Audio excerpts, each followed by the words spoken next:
Hola, ¿qué tal? ¿Cómo están? Rogelio Rodríguez López, aquí de regreso con ustedes en estas cápsulas de películas. Muchas gracias a toda la gente que se ha suscrito al canal, se los agradecemos mucho, eso nos motiva mucho para seguir haciendo este tipo de videos. Y si no lo han hecho, por favor, apriétenle ahí a la campanita, no les cuesta nada, suscríbanse al canal y no se pierdan de todos los videos que van a estar saliendo por aquí. Espero que se encuentren muy bien ya a punto de cerrar este año, en estas épocas navideñas. Y hablando de Navidad, hoy vamos a hablar de una película que me tiene muy entusiasmado, no porque sea una de mis películas favoritas, sino por el tipo de nostalgia que puede traerme el volver a verla. La gente de mi generación crecimos con esta película que se volvió un gran clásico y que causó un gran impacto en el cine cuando salió. Y estoy hablando de Gremlins, así es que acompáñenme y platiquemos sobre la película.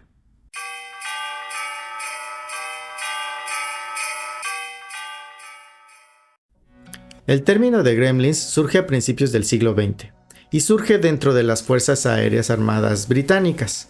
Empieza a salir esta leyenda que cada vez que un avión tenía alguna avería en pleno vuelo o tenía algo se le descomponía, era debido a estos seres, a estas criaturas que se metían en todos los mecanismos del avión y provocaban estas averías. Era una manera que empezaban a justificar todos estos problemas que tenían en pleno vuelo los mismos pilotos o la gente que trabajaba en los aviones. Incluso existían testimonios en los que la gente juraba y perjuraba que veían a estas criaturas que provocaban estos problemas, ¿no? Se descomponía algo acá, un motor acá, y ellos juraban que veían esto. Sin embargo, había mucha gente que criticaba todos estos testimonios y que les daban una explicación diciendo que dentro de la guerra hay mucho estrés y las grandes alturas provocaban una falta de oxígeno que provocaba estas alucinaciones. Era una manera de explicarlo. Sin embargo, las leyendas no se desmintieron del todo dentro de las Fuerzas Armadas, ya que servían también como una especie de motivación para que los mismos pilotos volvieran a salir sin tener ningún miedo a que pudiera fallar algo. Después de la Segunda Guerra Mundial es cuando estas leyendas se vuelven un poco más conocidas, tanto por el amplio uso de los aviones, se empieza a extender más la leyenda, pero también hay un suceso muy importante que provoca que se conozca a fondo esta historia de los Gremlins. Roald Dahl es el principal encargado de traer a los Gremlins a dominio público, digamos, ¿no? Es integrante de las Fuerzas Armadas Aéreas Británicas y es transferido a Washington en 1943 para ser asesor y experto aéreo de la Embajada Británica. En ese entonces él empieza a escribir la historia de los Gremlins como una especie de novela, una historia para niños hablando de los Gremlins. Escribe la historia y cuando el servicio británico la ve, se le sugiere que incluso lleve la historia a Walt Disney, tal vez estaría interesado en una historia como esta. Efectivamente, Walt Disney se interesa en la historia y la quiere tener como concesión para poder eventualmente hacer una película animada o una película con actores. Se logra sacar un libro que se llama Gremlins, con ilustraciones de los Gremlins y con la historia de Dahl. Esta es la primera proyección que tiene a nivel más global esta historia. Eventualmente el proyecto con Disney se llega a caer debido a cuestiones legales y de autoría con las Fuerzas Aéreas Británicas y no se logra hacer. Sin embargo, tiempo después se hace un cortometraje animado en el que sale Bugs Bunny y tiene un enfrentamiento con una de estas criaturas, un gremlin, mientras está en un avión y empieza a tener todas estas descomposturas, ¿no? Y entonces son los primeros acercamientos que se empiezan a tener en el mundo del entretenimiento con los gremlins. Eventualmente se empiezan a usar estas criaturas en distintas películas, en distintas series animadas, en distintos libros incluso. Y empiezan a tener ya un poco más de presencia dentro del mundo del entretenimiento y de la cultura popular. En 1984, Steven Spielberg y su compañía Amblin estaban buscando qué otro proyecto iban a desarrollar ahora. Se la pasaban leyendo guiones y buscaban qué proyecto hacer. Y uno de esos días cae en sus manos un guión que viene de Chris Columbus. Chris Columbus había desarrollado este guión como un guión original y lo andaba mandando con su agente a distintos productores, y Steven Spielberg choca con él y le encanta, ¿no? Le encanta la idea, cree que es una idea muy original y que es algo que tienen que hacer. Cuando Spielberg le habla a Chris Columbus no podía creer que en realidad estuviera hablando con Spielberg y que se encontrara interesado en su historia, de modo que va y se ven en Los Ángeles, ¿no? La historia original de Chris Columbus era una historia mucho más oscura, era más fuerte, tenía escenas mucho más fuertes, más agresivas, ¿no? Incluso cabezas cortadas, ¿no? Una parte en la que la cabeza de la mamá de Billy es cortada, o los gremlins en una McDonald's atacan el McDonald's y se comen a la gente en vez de comerse la comida, cosas así mucho más grotescas y más fuertes. Pero el propósito de Spielberg era lograr que esta historia llegara a un público más amplio y se volviera una película más familiar, no tan agresiva, ¿no? Ese era su propósito. Entonces obviamente Chris Columbus empieza a trabajar en el guión muchas veces hasta llegar a un tono un poco más accesible para todo público, ¿no? O para la mayoría del público en ese momento. Vamos a hablar un poco de la historia para tener un poquito de contexto como siempre y después ir un poco más a fondo. El reparto está constituido por Zach Galligan en el papel de Billy, Phoebe Cates en el papel de Kate, Hoyt Axton en el papel de Randall Peltzer, que es el papá de Billy, Frances Lee McCain en el papá de Lynn Peltzer, que es la mamá de Billy, y Howie Mandel es quien hace la voz de Gizmo. La historia habla de un hombre inventor, un ingeniero inventor, que está buscando un regalo muy especial para su hijo para esa Navidad. Está en Chinatown buscando algo interesante y llega a dar en una tienda de antigüedades china. En ese lugar encuentra una criatura, un Mogwai, que se llama Gizmo, y quiere comprarlo. Sin embargo, el dueño de la tienda no lo quiere vender. A pesar de eso, el nieto del dueño de la tienda se lo vende y se lo logra llevar. Se lo da a su hijo, pero trae con él 3 reglas que deben de seguir, que son: no les debe de dar luz porque les hace daño, no se les debe de dar agua y no se les debe dar de comer después de las 12 de la noche. Obviamente, eventualmente esto sucede, se moja de pronto por accidente, y cuando Gizmo se moja, de él salen 5 Mogwais más, digamos que se multiplica asexualmente, y eventualmente se les da de comer después de medianoche a estos 5 nuevos, pero a Gizmo no, y estos 5 nuevos se convierten en los gremlins que provocan todo este caos en la ciudad, ya que después se empiezan a multiplicar más al mojarse cada vez más y crean este caos en este pueblo. Y obviamente es combatir a estos seres, a estas criaturas diabólicas, digamos, y después al final salvar el día, ¿no? Tal cual, esa es la historia, es muy sencilla.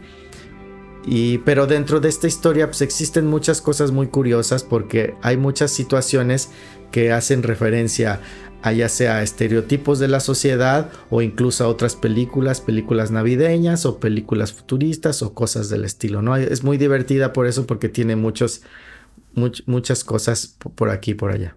Para la dirección de la película, Steven Spielberg está interesado en Joe Dante. Joe Dante en ese momento había hecho un par de películas de horror comedia, que era The Howling y Piranha. Spielberg creía que esta película debía tener ese mismo enfoque, una especie de horror cómico. La película se filma en verano en los estudios Burbank, y es porque Joe Dante cree que no es una película que se debe de filmar en locación real. Él creía que se trataba de una fantasía y tenía que ser muy estetizada. Incluso si se llevaban a una locación real, las marionetas de los gremlins iban a resaltar mucho y verse muy falsas, de modo que haciéndola en un foro se podía dar la estética adecuada para que estas marionetas se encajaran en este ambiente. Una parte que se vuelve muy controversial en la película es el monólogo que hace Kate a Billy, hablando de por qué odia la Navidad. Ella habla de que una Navidad, cuando ella era niña, su padre no lo encontraban, había desaparecido por varios días, hasta que se dan cuenta que él intentó entrar por la chimenea y ahí es donde murió, se rompe el cuello y muere, y lo sacan los bomberos y la policía, de modo que por eso odia la Navidad y no quieren saber nada de esa época. Se vuelve una escena muy controversial en la que mucha gente decía, no, hay que quitarla de la película, no hay que dejarla. Total que Joe Dante y Chris Columbus están muy aferrados a que debe de estar esa escena en la película, porque en realidad esa escena es la que englobaba todo todo el mensaje de la película. Es una escena en la que se muestra esta tragedia dentro de la Navidad y es la que separa esta película del resto de las películas navideñas, ¿no? En las que solo se habla de puro amor y pura felicidad en esa época, pero esta película habla de un suceso muy violento y muy trágico dentro de esta época, y ese mensaje que da, ese monólogo que da a la mitad de la película es lo que engloba todo. Jerry Goldsmith es el compositor que se encarga de la música en la película y hace un papel tan importante que la música no solamente apoya la historia, sino incluso le da una capa mayor de vida a la historia, ¿no? La música se vuelve tan trascendental que incluso se logra comercializar con ella, se logra vender discos sobre la música de Gremlins y resulta ser un soundtrack muy trascendental en ese momento. Y ya hablando un poco más a profundidad de la película, podemos tener varios análisis sobre ella. Podemos decir que se trata de una crítica directa a la tecnología, en la que el papá, siendo un inventor, tiene una dependencia extrema de los aparatos, ¿no? Crea estos aparatos para hacer actividades tan cotidianas como romper un huevo o cortar naranjas para hacer un jugo, que siempre están fallando, ¿no? Entonces tenemos esta dependencia a la tecnología, pero que al final nos termina perjudicando. Posteriormente, cuando los gremlins llegan, usan toda esta tecnología para incluso afectar aún más al humano, ¿no? Para agredirlos, para lastimarlos, incluso hasta matarlos, ¿no? Y también los gremlins representan todos estos impulsos que podemos tener como humanos para hacer algo malo, ¿no? Obviamente, como humanos tenemos este super yo que nos detiene a hacer las cosas malas o hacernos daño, pero los gremlins no tienen estos límites, ¿no? Estos límites, y logran hacer lo que ellos quieran, y por ende crean este caos en esta sociedad. La segunda mitad de la película es simplemente una serie de sucesos que son como estereotipos caricaturizados. Son estos estereotipos que se llevan al extremo en donde alguien resulta lastimado. Y eso pone en una situación muy incómoda a la audiencia, porque no sabe si debe de aguantar la risa con todas sus fuerzas o simplemente dejarse ir. Se estaría riendo de algo muy malo que está sucediendo. Es la manipulación de este humor negro que existe en la película. Así como la película está plagada de estereotipos, también podemos analizar cómo existe este choque cultural entre el capitalismo de Occidente, que está buscando nada más el nuevo hit, el nuevo invento, la nueva vanguardia para poder capitalizarla, y una cultura más antigua, con más tradición, con más responsabilidad para tener una armonía en sociedad, que en esta película está retratada como esta tienda de antigüedades china, ¿no? Algo que tal vez en la actualidad no sería visto políticamente correcta, retratando al dueño de la tienda como esta persona china con su barba larga, ¿no? Con un ojo ciego, ¿no? Es como ese estereotipo que a lo mejor ahora no se daría tanto, pero en ese momento explicaba este choque, ¿no? Un choque cultural que sirve como puente este niño que lleva al padre de Billy a la tienda y le enseña la tienda para ver qué quiere comprar. El papá está interesado en comprar al Mogwai porque es una criatura interesante. Sin embargo, el dueño de la tienda sabe que no, que es más importante seguir reglas y mantener estabilidad en la sociedad que simplemente ir por el dinero. Sin embargo, el niño funciona como este puente y sabe que sí pueden existir esas reglas, pero también tienen que seguir viviendo en ese mundo y necesitan el dinero. Otra parte muy importante en la película, como ya había mencionado un poco, es este mensaje que da Kate sobre su odio a la Navidad. Y es un mensaje muy importante porque esto envuelve a una fuerte cantidad de la audiencia que también comparte ese sentimiento. Hay mucha gente en el mundo que no le gusta para nada la Navidad, y en el momento de escuchar este mensaje puede sentirse identificado, ¿no? Y ese mensaje es el que logra separar a esta película del resto de las películas navideñas, en donde solamente se habla del espíritu navideño y de la felicidad. En esta película se habla de un modo más realista la Navidad, en la que no siempre todo es color de rosa. La película se produce finalmente con un presupuesto de $11 millones, una cantidad que resulta ser un poco mayor a lo que Spielberg esperaba. Sin embargo, era una cantidad que muy baja a lo que normalmente se usaba para películas de esa índole en ese momento. Se estrena en junio de 1984, el mismo día que se estrena Ghostbusters. Entonces se mantienen cuello a cuello constantemente durante toda su exposición en taquilla. Compitió durante todo el verano con Ghostbusters y eventualmente se convirtió en el segundo lugar después de Ghostbusters, pero terminó siendo un gran hit Gremlins. El primer fin de semana recauda $12.5 millones y después de que termina todo su ciclo en taquilla, logra recaudar $153 millones en Estados Unidos y 59 millones en el resto del mundo. Se le criticó mucho que hubiera salido en verano. Se decía, si es en Navidad, ¿por qué no sacarla en Navidad?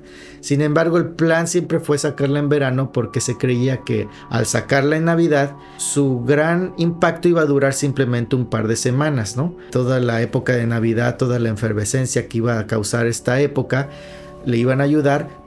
Pero acabando la Navidad nadie se iba a acordar de la película y que iban a querer hacer otra cosa. De modo que sacándola en verano iba a tener una vida más larga dentro de taquilla. Eso era lo que se estimaba y funcionó. El póster de la película la vendía como si se tratara de una película más en el tono de E.T., por ejemplo, ¿no? Viniendo de Steven Spielberg, se le relacionaba mucho con E.T. y al ver el póster con estas manitas peluditas, decían, esta es una película bella, ¿no? La que vamos a ir a ver. Sin embargo, las familias salían aterradas del cine después de ver la segunda mitad de la historia, con toda violencia y con todos estos diablillos haciendo todo lo que hacían, ¿no? De modo que había muchas críticas sobre eso. Eso provoca que Spielberg tenga que hablar con la MPAA para crear una nueva categoría en la clasificación de películas. La película fue anunciada como una clasificación PG para todo público. Sin embargo, se crea esta clasificación PG-13, PG-13, para mayores de 13 años, que no existía, ya que no era una película de horror como tal, no era una película extremadamente violenta, era algo que se mantiene en medio, de modo que por ella y por incluso Indiana Jones, a la que le sucede algo similar, se crea esta otra clasificación, PG-13. Los críticos no fueron tan benévolos con la película. Les gustaba y les daban cierto rating, sin embargo, creían que la película al final de cuentas mostraba muchas escenas nada más de violencia sin ningún sentido y que no ayudaban mucho a la historia, que la historia se caía un poco después de eso, ¿no? Como que la historia no era tan profunda. Algunos críticos decían que las actuaciones eran un poco aburridas, que la película no funcionaba tanto. Era entretenida, pero al final no llegaba a atraparlos del todo. Y pues hablemos ahora del legado y todo lo que ha dejado Gremlins. La película no es una obra maestra. Sin embargo, creó un mundo, creó un universo nuevo, lleno de todas estas criaturas, estos Gremlins y estos Mogwais. Todo este universo en el que tienen reglas, existen reglas que todo mundo sabemos. Se crearon cómics, se crearon playeras, tazas, juguetes por todos lados, tanto de los Mogwais como de los Gremlins. Se creó todo este universo que trajo también una secuela de Gremlins 2 unos años después. Y después videojuegos y cosas así. Se habla de una tercera parte que próximamente va a salir. Veamos si sí por fin sale, porque ha tomado mucho tiempo. Y pues así llegamos al final de esta plática. Espero les haya gustado. Es una película muy recomendable para disfrutar en estas épocas navideñas. Trae mucha nostalgia el verla, principalmente para la gente que creció en los 80, con la música incluso, con todo lo que sucede en la película. Es algo muy, muy interesante y muy divertido verla. Y pues sin más, espero les haya gustado el video. Por favor no olviden, suscríbanse al canal si no lo han hecho. Y si sí, pues muchas gracias. Y pues nos seguiremos viendo en futuros videos. Un saludo y que estén muy bien. Hasta luego.